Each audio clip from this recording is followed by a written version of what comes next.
ይድረስ ለደምሳዎች ከቀሲስ ጀበኩሎ ፎተላችንና ቆንጨራችን በደም በክርስቲያኖች ደም ካልተነከረ እምነታችን አይጸናም ብላችሁ አንድ እፎይን መንካት 100 ሚሊዮን በላይ ያሉ እፎችን ማምጣት ነው። እፎይን እነካለን ስንል ሚሊዮን እፎዮችን መንካት እንደሚመጣ እንድታስቡበት። ሰይፍን እንዳትፈራ እፎይ እንዳትፈራ ሰይፍን እንዳትፈራ ከክርስቶስ ፍቅር ማን ይለየናል?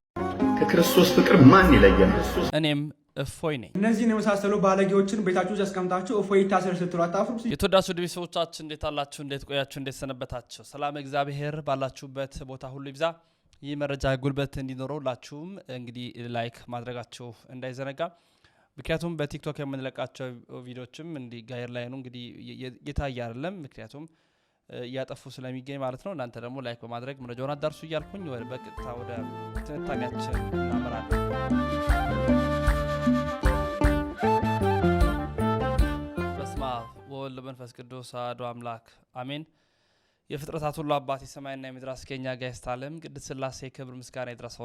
እናታችን እመቤታችን ድንግል ማርያም ውዳሴ ክብር ይድረሳት። ቅዱሳን እንደየማዕረግና ክብራቸው ምስጋና ይድረሳቸው። እንዴት አላችሁ? እንዴት ቆያችሁ? እንዴት ሰነበታችሁ? ቤተሰቦች ሰላም እግዚአብሔር ባላችሁበት ቦታ ሁሉ ይብዛ። መረጃው ለመላው ዓለም እንዲዳረስ ሁላችሁም ላይክ ሼር አድርጉ እያልኩኝ በቀጥታ ወደ መረጃችን ነው የማመራው። በቅድሚያ እንግዲህ ወንድማችን ሚኮ እንዲህ ሲል ስለ እፎይ የተናገረው መረጃ ነው ማመጣው። ዛሬ እንግዲህ እፎይ ላይ ትኩረት ያደረጉ ጥንክሮችን ነው ይህን ሰሞን በስፋት እያቀረብኩላችሁ ብገኘው፣ ምክንያቱም አነጋጋሪ ጉዳዮች የተለያዩ መግለጫዎች እየወጡ ስለሚገኙ ማለት ነው። እናንተ ታዲያ መረጃው በአስቸኳይ እንዲዳረስ ሁላችሁም ላይክ ያደረጋችሁ ሼር እንዲ ሰብስክራይብ ያደረጋችሁ ከጎናችን እንድትቆሙ እየጋበዝ ናችሁ። በቀጥታ ወደ ቪዲዮ አመራ። እፎይን በተመለከተ ምን ትላለህ ለምትሉኝ ሰዎች ዛሬ መልስ አለኝ። ሁላችሁም እስከ መጨረሻ 2 ደቂቃ ብቻ አዳምጡኝ። ደግሜ እናገራለሁ። አንድ ሀገር የተለያየ እምነት ነው ያለን። ሁሉም እምነት የተለያየ አስተምሮ ነው ያለው። ኦርቶዶክስ የተለየ አስተምሮ አላት፣ እስልምናውም እንደዛ፣ ፕሮቴስታንቱም እንደዛ ማለት ነው። እንግዲህ ደግሜ የምነግራችሁ ነገር በዘር የተባላ ነው ይበቃል። በዘር የተጨፋጨፈ ነው ይበቃል። በዘር አንገት የደፋ ነው ይበቃል። አሁን ደግሞ በሃይማኖት መታችሁ ሰላም አታሳጡ። እውነቴን ነው የምናገረው። አለቀ። ከድሮ ጀምሮ እስካሁን በሰላም ኖረናል፣ ተቻችለናል። ፕሊስ ከዚህ በኋላ እስከ ፍጻሜ ድረስ በሰላም ተቻችለን እንኖር። ከምሬ ነው የምነግራችሁ። እውቀት ያለው ሰው በእውቀት ይዳኝ። ግደለው ቁረጠው አይሰራ። ምክንያቱም ህግ ያለበት ሀገር።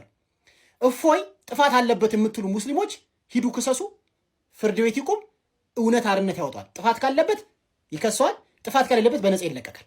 እፎይ ብቻ አይደለም፣ በእስልምና አስተምሮ ላይ በእስልምና ኡስታዞች ላይም ክስ እንመሰረታለን። ለምን አትሉን? በኦርቶዶክስ ላይ የተዘባበቱ በክርስቶስ ላይ የተዘባበቱ ብዙ የእስልምና ኡስታዞች አሉ። እነሱም አብረው መከሰስ አለባቸው። ስለዚህ በህግ መዳኘት እንጂ ቤቱን አግኝተነዋል 300 ሺህ ብር እንከፍላለን ይዘነዋል አይሰራ። ምንም የሚሰራው ነገር የለም። ምክንያቱም ማንም ከህግ በላይ ሊሆን ሰላም አይችል። በህግ ጠይቁት። መንግስት ወንጀለኛ ነው ካለው ይክሰሰው፣ አይ ወንጀለኛ አይደለም ካለ በሰላም ይልቀቀው። እውቀት ግን ያላችሁ ሰዎች እባካችሁ አስተምሩ። ለውጡ የመዳንና ለመዳን ጉዳይ ነው። ከሞት በኋላ ላለው ህይወት ሁሉም ይጨነቃል። ስለዚህ እውነት ያለው ልክ እንደኔ እውነት ያለችው ኦርቶዶክስ ተዋሕዶ ቤተክርስቲያን ውስጥ ብዬ ማስብ ሰው ነው። የዘላለም ህይወት ማገኘው ኦርቶዶክስ ተዋሕዶ ቤተክርስቲያን፣ በዛ አምኜ ጸንቼ እኖራለሁ። ስለዚህ በትህትና ይሁን፣ ስድብ አትላበሱ። ግደለው ቁረጠው ይቁም። በእምነት ውስጥ ግደለው የለም እና እባካችሁ ነገሩ ሳይካረር የማይሆን አቅጣጫው ሳንገባ ሰላም ፍቅር ይሻላል። እንግዲህ ያው የዚህ የእፎይ ወንድማችን ጉዳይ በጣም ሲበራከት ነበረ። በለው ግደለው እንዲህ በለው 300 ሺህ እንከፍላለን ምናምን የሚሉ ነገሮች በጣም በማህበራዊ ሚዲያ አሁን የተበራከቱ ይገኛሉ። ጥያቄው ያቀረበው በዚህ አጋጣሚ ይቅርታ ጠይቋል። በቀጣይ መረጃችን በስፋት እንሰራለን። ይቅርታ የጠየቀበት ደግሞ ለቃላት አጠቃቀሜ ነው ብሏል። እሱም በስፋት እንመለከታለን። መታችሁ ሞጉቱኝ ነው ያለው። በቃ እንዲህ ነገሮች ሀሳብ አለን፣ በዚህ ጉዳይ ላይ እንመልሳለን፣ እናውቃለን፣ እንናገራለን ምትሉ ካላችሁ ኑና ሞጉቱኝ ነው ያለው። ሌላ ምን ያለው ነገር የለም። በአረብኛው፣ በእንግሊዝኛው፣ በአፋን ኦሮሞ፣ በአማርኛው በፈለጋችሁት መንገድ ጥያቄ አለን የምትሉ ካላችሁ ኑ፣ ወይ ደግሞ ለዚህ መልስ እሰጣለሁ የምትሉ ካላችሁ ኑ፣ እንወያይ ከሆነ እሺ፣ እንከራከርም ካላችሁ እሺ፣ ግን መረጃና ማስረጃ ይዘን ሲል እፎይ ተደጋጋሚ ጊዜ መልስ ሲሰጥ የነበረው እና በጣም ብዙ ጊዜ መልስ እንዲሰጥ ጠይቋል። እንደውም አንድ ደስ የሚያሰኝ የኡስታዝ መልእክት አለ። ምንድነው ግደለው ፍለጠው እንዲህ ብሎ ማሰማወጅ እሱ ካወቃችሁ እናውቃለን የምትሉ ከሆነ ይግባችሁን ታችሁ ኑና ተከራከሩ ነው ያለው። መከራከር መመለስ ሲያቀታችሁ እንዴት እንደዚህ ያላግባብ ነገር ውስጥ ትገባላችሁ በማለት እንደውም አንድ ኡስታዝ ሲናገር አንድ መምህር በእስልምና ማኛ ያለ ሲናገር ሰምቻለሁ። በአጠቃላይ ግን እንዲበለው የሚል ያን ያህል የሚያስኬድ አይደለም። በቃ ጉዳዩ የእውቀት ከሆነ ቁጭ ብሎ እንነጋገር ነው። ያ የማይሆን ከሆነ ይታወቃል። ይሄው እንዲህ ስለራሱ እፎይ ተናገረ። ከክርስቶስ ፍቅር ማን ይለየኛል? እናርምጠው። ከክርስቶስ ፍቅር ማን ይለየናል? ራብ፣ ስደት፣ መከራ፣ ጭንቀት፣ ፍርሃት፣ ሴፍ ማን ሊለየን ይችላል? ማንም። ምክንያቱም ቀኑን ሙሉ ስላንተ እንደሚታረዱ በጎች ተቆጠርን። በዚህ ሁሉ ግን አሸናፊዎች እንበልጣለን።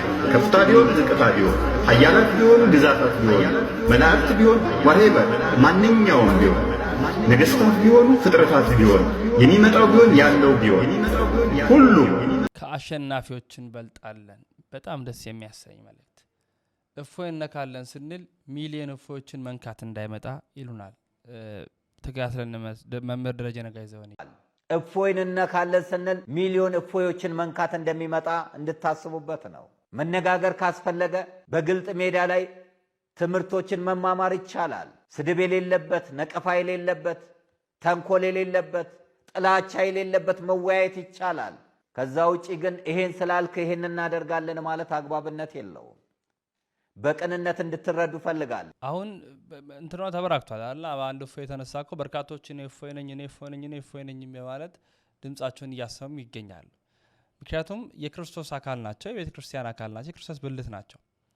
እፎይ አንዱ የክርስቶስ ብልት ነው። እኔና እናንተም አንዱ የክርስቶስ ብልት ነን። ህብረታዊ በሆነች ቤተ ክርስቲያን ውስጥ አንድ ሆነናል። በዚች በቅድስቲቷ ቤተ ክርስቲያናችን ታቅፈናል።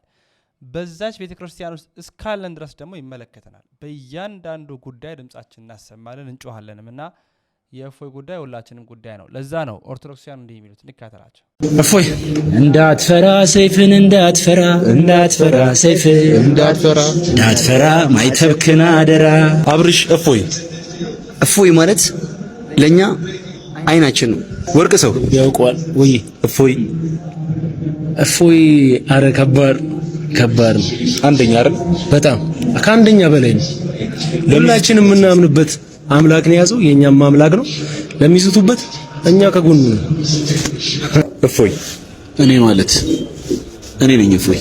አባብዬ ወይ ሁሉም ባለማህተብ እፎይ ነው። እስዬ ወይ እፎይ ክርስቲያን ነው። እፎይ ኦርቶዶክስ ነው። እፎይ ባለማህተብ ነው። የሰው ልጅ በጭንቅላቱ መዋጋት ሲያቀተው ወደ ጉልበት ይሄዳል። ዘመኑ ደግሞ የሐሳብ ነው። በሐሳብ መድረክ ተከፍቷል።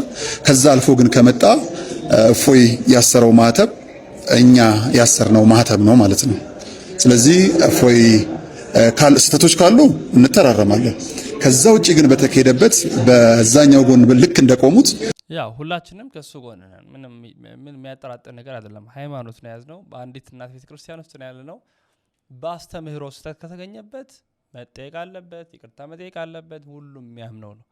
አልፎ ተርፎ ለሚመጣው ግን እንዲህ አይነት ነገሮች ግን አግባብነት የለውም። ምክንያቱም እኔም እፎይ ነኝ የሚለው ነገር እንደውም ተበራክቷል። እንደውም አንድ ቪዲዮ ደግሞ ላሳያችሁ ድጋሚ። ኢየሱስ ክርስቶስ ዲያብሎስ ነበር። በመቀጠል ደግሞ ኢየሱስ ክርስቶስ እጁን ሳይታጠብ የሚበላ በሽተኛ የአእምሮ ችግር አክል የነበረበት ሰው ነው ማለት ነው። ኦሆላና ኦሆሊባ ሸርሙጦች ናቸው። እግዚአብሔር አግብቷቸዋል፣ ልጆች ወልዶባቸዋል። ተመልከት፣ እዚህ ጋር እግዚአብሔር ዲስቨርጅ አድርጓት ይችን ህፃን ልጅ ደም በደም አድርጓት ምን እንደሰራ ያንተ አምላክ ኢየሱስ ለአንድ ሰዓት ያክል ከንፈር ስሟል። የትልቅ ሰውን ከንፈር ያንተ አምላክ ጌ ነበረ፣ ወንድ ለወንድ የሚሳሳም ማለት ነው። እነዚህን የመሳሰሉ ባለጌዎችን ቤታችሁ ውስጥ አስቀምጣችሁ እፎይ ይታሰር ስትሉ አታፍሩም? ሲጀምር እኛ አምላካችን ብለን የምናመልከውን ጌታ አጋንንት ያለ ሰው ቤታችሁ ውስጥ አስቀምጣችሁ እጁን አይታጠብም ቆሻሻ ነው የሚሳደሱ አስቀምጣችሁ ከዛም አልፋችሁ ደግሞ በአንድነትና በሶስትነት የሚመለከውን አንዱን አምላክ እግዚአብሔርን ዝሙት ሰርቷል ብሎ ቃል በቃል የሚናገር ሰውዬ ቤት ውስጥ አስቀምጣችሁ ኡስታዝ ያላችሁ የጠራችሁ ዛሬ መታችሁ እፎይ ይታሰር ነብያችን ከነብሳችን በላይ እንወዳለን። እውነትህን ነው። ከዛ ከሆነ እኛም ከዛ ጥፍ አድርገን እንወዳለን። ፍቅሩን በሞት የገለጸልን አምላክ ከዛ ጥፍ አድርገን እንወዳለን። ስለዚህ ወንድማችን እፎይ ይታሰር፣ ኦፍ ኮርስ ይታሰር። ግን ከወንድማችን እፎይ በፊት እነዚህ ሰዎች ይታሰሩ፣ መጀመሪያ ይታሰሩ። እንደዛ አድርጉና እኛ ጋር ነው እኛም ደግሞ እንተባበራቸው። ችግር የለውም። ያው እፎይ ብለን እንሰጣቸዋለን። እንዴ እስከ መቼ ነው በገዛ ምድራችን ባረን የምንኖረው? እንዴ ማን ነው ማን አህመድ የሚባለው ነው? ኢየሱስ ማን ነው? 300 ጥያቄ ስለ ጌታ ብሎ የጻፈው መጽሐፍ እንዲህ ብነግራችሁ እኮ ስድብ ነው። እንዴ የኢየሱስ ማንነት የተሰወረ ኢየሱስ ማንነት ብላችሁ የምትጽፉት መጽሐፍ ስድብ ላይ ሲያዝ ምን ይዟል? ጌታ እንደዚህ ነው እንደዚህ ያርጓል እንደዚህ ዝሙት ሰርቷል እያላችሁ የምትናገሩ በመጽሐፍ ደረጃ የምታትሙ ሰዎች ዛሬ መታችሁ ነብያችሁ ተነካ ያላችሁ ስትጮው እናንተ ስትሳደው ምርቃት ነው ለኛ። እኛ አሁን ድረስ በማስደስ ስንናገር ደግሞ በቃ ለእናንተ ስድብ ሞት ነው። ትሞታላችሁ፣ እናንተ በዛ ትገላላችሁ። እውነታችሁን ነው። እንደ የሚባል ህግ የለም ኢትዮጵያ ውስጥ። ስለዚህ ወንድማችን እፎይ እንዲታስር ከፈለጋችሁና አሳልፈን እንስጣችሁ ከፈለጋችሁ ያው የእናንተዎቹ የሚታሰሩ እኛ እንሰጣችኋለን፣ ችግር የለውም። ያው የእፎይ ጉዳይ በጣም የተበራከተ የመጣ ጉዳይ ነው። በትንታኔያችን በቀጣይም በስፋት እንመለከተዋለን። በድጋሚ ደግሞ ይህንን እስቲ ላሳያችሁ። ቀሲስ ዲበኩሉ ይድረስ ለነምሰዎች ያሉትን ማለት ይድረስ ክርስቲያኖችን ካልገደል ጀነት አንገባም። የኛ የጀነት መግቢያ የክርስቲያኖች ደም ነው። ሾተላችንና ቆንጨራችን በደም በክርስቲያኖች ደም ካልተነከረ እምነታችን አይጸናም ብላችሁ ወንድማችንን እፎይንና ጰላዲዮስን ለመግደል ሌት ተቀን ለምትደክሙ በሙሉ ከዚህ በኋላ እፎይም ሆነ ጰላዲዮስ ግለሰብ መሆናቸው አቁሟል። እነዚህ ወንድሞቻችን ኦርቶዶክሳውያንን ብቻ አይደለም መላውን በክርስትና ስም የሚጠሩትን ሁሉ የሚወክሉ ሆነዋል። ስለዚህ ኢትዮጵያ የጋራ ሀገራችን ናት። ማንኛውም ሰው የወደደውን እምነት የመከተል መብት አለው። ተወልደን ባደግንበት መንደራችን ላይ ተሳዳጅ የራሳችን ቤት ድረስ መጣችሁ አንኳኩታችሁ እናንተን ካላጠፋን መኖር አንችልም የምትሉ የደም ሰዎች ጥንቃቄ አድርጉ። እኛ ሰው መግደል ነው እንጂ የማይፈቀድልን ለክርስትናችን መሞት ተፈቅዶልናል። ከዚህ በኋላ እፎይን ጫፉን የምትነኩ ከሆነ ከመላው ክርስቲያን ጋር ነው የምትላተሙት። እንዲህ ያለ ጋጠወጥና ህገወጥ አሰራር በምድሪቱ እንዲኖር አንፈቅድም፣ ቆመን እየሄድን። ስለዚህ አንደኛ ይህንን መልእክት የምትመለከቱ በሙሉ የመንግስት ባለስልጣናት እንዲህ ያሉ ሀገር የሚያሸብሩ ሃይማኖትን ከሃይማኖት ለማጣላት ሌት ተቀን የሚሰሩ አክራሪ እስልምናን የማይወክሩ በእስልምና ስም የመጡ ነውረኞችን መንግስት ስራ ሊያስይዝ ይገባል። በፖለቲካ ላይ ልዩነት ሊኖረን ይችላል። ይሄ ግን የፖለቲካ ጉዳይ አይደለም፣ የሀገር ጉዳይ ነው። ሁለተኛ በጣም ጤናማ የሆናችሁ ሙስሊም ወንድሞቻችን የእስልምና እምነት አባቶች አላችሁ። እንዲህ ያሉ አሸባሪዎችና እምነታችሁን ወክለው እምነታችሁን የሚያጥላሉ ነውረኞችን ስርዓት ልታስይዟቸው ይገባል። ይሄ ትክክል አይደለም። ኢትዮጵያ ነው አገሩ። በሸሪያ ህግ ሳይሆን የራሷ ህገ መንግስት ያላት ማንኛውም ቤተ እምነት በእኩል የሚተዳደርበት ሀገር ናት ኢትዮጵያ። ስለዚህ በራሳችን ቤት በራችን ሊንኳኳ በራሳችን ምድር ላይ ስደተኛ ልንሆን አይገባም። ይሄ ቀይ መስመር ነው። ይሄንን በማወቅ ነውረኞችንና ነውጠኞችን ልታስቆሙ ይገባል። ሌላው መላው ክርስቲያን ኢትዮጵያ ውስጥ መኖር የማይፈቀድበት ጊዜ እንደመጣና ዘመን እንደመጣ ኢንዲኬት የሚያደርግ የሚጠቁመን ነገር እያየን ነው። ስለዚህ እነዚህ ወንድሞቻችንን ብቻ አይደለም ሰው በክርስትናው ምክንያት የማይገደልበት ዘመን እንዲመጣ አንድ ሆነን መቆም እንዳለብን ማሳሰብ ፈልጋለሁ። ጥንቃቄ ሊደረግ ይገባል። ይሄ በጣም ነውረኝነት ነው። አብያተ ክርስቲያናት ተቃጥለዋል፣ ካህናት ታርደዋል፣ አሁን ግን የሚታየው ነገር በጣም ከዚያ የባሰና የከፋና የከረፋ ነገር ነው እየመጣ ያለው። ስለዚህ ጥንቃቄ ሊደረግ ይገባል። በጋራ እንኑር። ሰው የወደደውን የማመን መብት አለው። እምነትን በሰላማዊ መንገድ አስተምሮ ማሳመን ይቻላል፣ መብት ነው። ነገር ግን በቆንጨራና በጦር የንጹሃን ደም እያፈሰሱ እንጸድቃለን የሚሉ ነውረኞችና ነውጠኞች ቴሮሪስቶች ካሉ መንግስት ስርዓት ሊያስይዝ ይገባል። ይሄ መልእክት ለእያንዳንዳችን ለእፎይ አይደለም። እኔም እፎይ ነኝ የሚለው አይገልጸውም። እኔ ነኝ የራሴ ላይ ነው ይሄ መጣው። ስለዚህ ሁላችንም ልጆቻችን ልንጠብቅ ይገባል የሚሉ መልእክት ማስተላለፍ ፈልጋለሁ። እግዚአብሔር ሀገራችንና ህዝባችንን ይጠብቅልን። ወንድሞቻችን እፎይንና ጳላዲዮስን እግዚአብሔር ይጠብቅ። ድምፅ እንድንሆናቸው ለሁላችሁ አባቶቻችን ኦርቶዶክሳውያን ሁሉም ድምፃቸውን እያሰማ ቤተክርስቲያን ድምጿን እያሰማች ነው በዚህ ሰዓት ሁላችንም። ምክንያቱም አንድ እፎይን ነኩ ማለት ነገ እኔና እናንተ እንደሚነኩ ምንም ጥርጥር የለው። ይህንን ማወቅ አለብን። ሃይማኖት ነው ነገ የምንጠራበት፣ ነገ በሰማያዊ መንግስት የምንገናኝበት መታወቂያችን ነው። ስለዚህ ወንድሞቻችን ሆይ በተለይ በእስልምና ያላችሁ ክፋትን አታስቡ፣ ጥልን አታስቡ፣ ያልተገቡ ነገሮችን አታስቡ። በሰከነ መንፈስ ህግ ነው የሚመራን። ህግ አለ፣ ህገ መንግስት አለ፣ መንግስት አለ። በዛ ጉዳይ ማውራት ይቻላል እና ያለፈ ነገር እንዳይደረግ በሚል ነው። ምክንያቱ ደግሞ ለምንድን ነው የሚሉትን በስፋት የማነሳላችሁ ይሆናል። በጣም ደስ የሚያሰኘውን ትንታኔ ረዘም ያለው ደስ የሚያሰኘውን ትንታኔ እንዲህ ወንድማችን ሰጥቷል። እስቲ ተካተል እንመለስ። ቆይ እንዳታሳልፉት፣ ቪዲዮውን የሰራሁት ለእናንተ ነው። ይሄ ግለሰብ እፎይ ይባላል። እፎይ ወደ ቲክቶክ ከመምጣቱ በፊት እነዚህ ሁለት ግለሰቦች ሶሻል ሚዲያ ላይ ነበሩ። እነዚህ ሁለት ግለሰቦች ሶሻል ሚዲያ ላይ ሲያስተምሩ ወይም መልእክት ሲያስተላልፉ የነበረበትን መንገድ በጣም ብዙ ሰዎች ታውቁታላችሁ። እጅግ በጣም የሚቀፍ እናንተ ሰው አምላኪዎች፣ እናንተ ልክ እንደኛ የሚጸዳዳ የሚበላ ሽንት ቤት የሚገባ የሚወጣ ሰው እያመለካችሁ አምላክ አለን ስትሉ አታፍሩም ወይ? ቪዲዮዎች አሉ፣ እንደዚህ አይነት ቪዲዮዎች አሉ። በተለይ ይሄኛው መጨረሻ ላይ የቀነጨብኩኝ ያሰማችኋለሁ። እፎይ ከመምጣቱ በፊት እነዚህ ሁለት ሰዎች ነበሩ። እፎይ መጥቶ መበሻሸቁ መናናቁ ሲበዛ እኔ አንድ ቪዲዮ ሰርቼ ነበር። ጊዜ ካላችሁ ስሙት ቪዲዮን። እኔ አንድ እየፈራ ያለሁትን ነገር ወይም ደግሞ የምፈራውን ነገር ልንገራችሁ። እንደ ቀልድ ብሽሽቃችን እርስ በርስ መናናቃችን ዋጋ እንዳያስከፍለን እፈራለሁ። ላይቭ ላይ በእንማማር ሰበብ የኔ ሃይማኖት ልክ ነው ሰበብ እጅግ በጣም ብዙ ሰዎች ልቅ ያልሆነ ነገር ሲነጋገሩ እየሰማሁኝ ነው። እረፉ። የናንተ አላግባብ የናንተ አዋቂ መምሰል ሌሎቻችንን ዋጋ ያስከፍለናል። በቃ እናንተ ተው። ለኔ አሰባችሁልኝ ነው አይደል? ወደ እናንተ እምነት እንድመጣ ነው አይደል? አልፈልግም። እኔ ያለሁበት ተመችቶኛል። እኔ ያለሁበት ሰላም ሰጥቶኛል።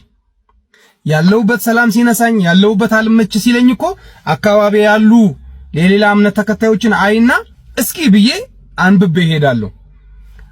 የሆነ አንድ የኦርቶዶክስ አማኝ ይመጣና የእስልምና እምነት ተከታይን እንደዚህ ናቸው እነሱ እኮ እንዲህ ነው ነብያቸው እኮ እንደዚህ ነው ቅፍፍፍ የሚል ለጆሮ የሚከብድ ወሬ የእውነት ይጨንቃል እኮ ማለት ያንተን ቪዲዮ ከአንድ እስልምና እምነት ተከታይ ጓደኛዬ ጋር ሳይው እኔና እሱን እዚህ ጋር እያቃቃርከን ነው። ለምን እኔ ልክ ነህ ብዬ ላስብ እችላለሁ ባይምሮዬ፣ እሱ ጥርሱን ይነክሳል። ደግሞ የሆነ ሙስሊም ይመጣና እናንተ እኮ ሰው ነው የምታመልኩት፣ እናንተ እኮ እንደዚህ እንትን የምትሉት እንዲህ ይበላል እንዲህ ይላል። እዚህ ጋር ሌላ ኦርቶዶክስ እምነት ተከታይ ወይ ፕሮቴስታንት ወይ ክርስቲያን የሆነ ሰው ይቀፋዋል ይህንን መስማት። እርስ በርስ እኛን ለምን ታቃቅሩናላችሁ? በቃ ተስማምቶናል፣ እንግባ። በቃ ያለንበት ነገር ልክ ካልሆነ ገሃነም እንግባ። ተውን። ለነዛ ሰዎች አስባችሁላቸው ከሆነ ይግቡ ገሃነም፣ ተዋቸው። በቃ ለምን እርስ በርስ እንድንጫረስ፣ ለምን እርስ በርስ እንድንጠላላ ታደርጉናላችሁ? ካስተማራችሁ የራሳችሁን እምነት ብቻ አስተምሩ። እኔ በእኔ እምነት የሚጎለኝ ነገር እኔ ብዙ አለ፣ እሱን አስተምሩኝ። እምነቴን በደንብ ሳላቀው ወደ ሌላ እምነት እንዳልሄድባችሁ እኔን በደንብ አስተምሩኝ። የራሳችሁን እምነት ተከታይ እምነቱን በደንብ ሳይረዳው ሳይገባው ቀርቶ በሆነ ነገር ተሸውዶ እንዳይሄድ በሆነ ነገር እንዳይሰጥ የራሳችሁን እምነት ተከታይ እምነቱን በደንብ እንዲያጠብቅ አድርጋችሁ ለምን አታስተምሩት? ገና ሌላ አማኝ ና ወደኔ ትድናለህ ብሎ ልቅ ያልሆነ እኔ እንደጠላው እምነቱን የእውነት እኔ እንደዛ ያደረብኝ ነው። በቃ የእውነቴን ነው የምነግራችሁ። በቃ አሁን የሌላ እምነት እየጠላሁ ልመጣ ነው። እኔ እንደዚህ አይነት ነገር ጭንቅላቴ ውስጥ ፈጥሮ ማያውቅ ፕሮቴስታንት ጓደኞች አሉኝ፣ እስልምና ኦርቶዶክስ እምነት ተከታይ ሁሉንም እንትና እንዲህ ነው ምናምን በሃይማኖት ለይቼ አላውቅም፣ ወዳቸዋለሁ በጣም። አሁን ግን በእናንተ አማካኝነት የሆነ ነገር በቃ ቅፍፍ ሊለኝ ነው። እረፉ በቃ። ይሄ የኔ ስሜት ብቻ አይመስለኝም። ይሄ የ3 ደቂቃ ቪዲዮ ከሰራው በኋላ ሰዎች ኮሜንት ላይ በማስረጃ እስከሆነ ድረስ ከሙስሊምም ከኦርቶዶክስም ወገን ነው የምነግራችሁ፣ በማስረጃ እስከሆነ ድረስ ለምን ትፈራለህ? ያስተምሩ ያለህበት ካልተመቸህ ና ነው በአምላክ ታፍራለህ ወይ? በተለይ ይሄኛው ግለሰብ ደግሞ የኔን ቪዲዮ ቆርጦ ቪዲዮ ሰርቶብኝ ነበረ። እሱንም ቪዲዮ ማምጣት ፈልጌ አያቅተኝም እና በቪዲዮ ላይ ምንድነው ያለው? አንተ አይ እኔ ገሃነም እገባለሁ ብለህ የምትል ከሆነ መግባት መብትህ ነው፣ አለበለዚያ በምታመልከው ሰው እፍረት ሊሰማህና ወደ ትክክለኛው መንገድ ልትመጣ ይገባል። ምክንያቱም እያመለክ ያለው ሰው ነው። ምክንያቱም እያሉ በጣም ጸያፍ ንግግሮች ይናገር ነበር። አሁን ይሄ ሰውዬ መጠየቅ አለበት ብላችሁ ስትሉ ይሄም ሰውዬ መጠየቅ አለበት፣ ይሄም ሰውዬ መጠየቅ አለበት። ምክንያቱም እነዚህ ሁለት ሰዎች እምነት ተጋፍተዋል። አዎ እኔ የምለው ወገኖቻችንን ሰው አምላኪ ብላቸው ጥፋቱ ምኑ ጋር ነው? በዚህ ንግግር ላይ ጥፋቱ አልታየኝም። ያጠፋሁት ነጥብ ካለ በዚህ ንግግሬ ላይ አስተካክሉ። ክርስቲያን ወገኖቻችንን ሰው አምላኪ ብላቸው። ኢየሱስ ምን አለ? አንተ ይሁዳ ሆይ የሰው ልጅ እንደው በመሳም አሳልፈህ ትሰጣለህን አለ። አሳዝንም ግን እዚህ ላይ ኢየሱስ ጌታ ተብዬው ኢየሱስ ያሳዝራል ሲለማመጥ እዚህ ጋር እንደው ምን አድርጌ ነው አይነት ነገር ነው። ዮሐንስ ላይ ደግሞ ለየት ይላል። ምን ይላል ዮሐንስ? ገና እሱን ሊይዙት ሲመጡ እሱ ወጥቶ ማን ነው ትፈልጉታላችሁ? የናዝሬቱን ኢየሱስን ያውቁታል እኮ ይታወቃል።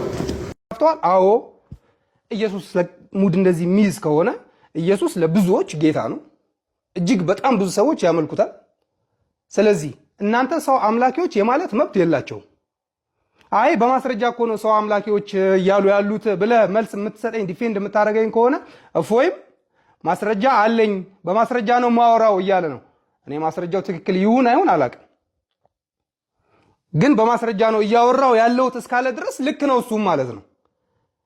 እሱም የሰው እምነት ተጋፍቷል፣ የሰው እምነት እንትን ብሏል እና ላፍ ሄዷል ብሎ እስከተባለ ድረስ እነዚህም ሰዎች የሰው እምነት ተጋፍተዋል። የትኛውም የመጽሐፍ ቅዱስ ክፍል ላይ ኢየሱስ ሽንት ቤት ገብቶ ይጸዳዳ ነበር የሚል የለም።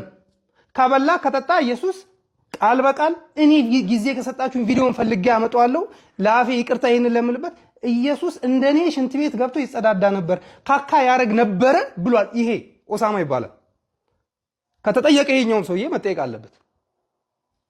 ኢየሱስ ጌይ ነው ከንፈር ይሳሳም ነበረ ብሏል። ቪዲዮ ማምጣት ይችላሉ። አምጣ ውሸተን ነው የምትሉኝ ሰዎች ካላችሁ በስነ ስርዓት ቪዲዮ አመጣላችሁና መጠየቅ ካለባችሁ እነዚህ ሰዎችም እንዲጠየቁ አድርጉ እንጂ እፎይ ላይ ብቻ ጣት መጠቆም ትክክል አይደለም።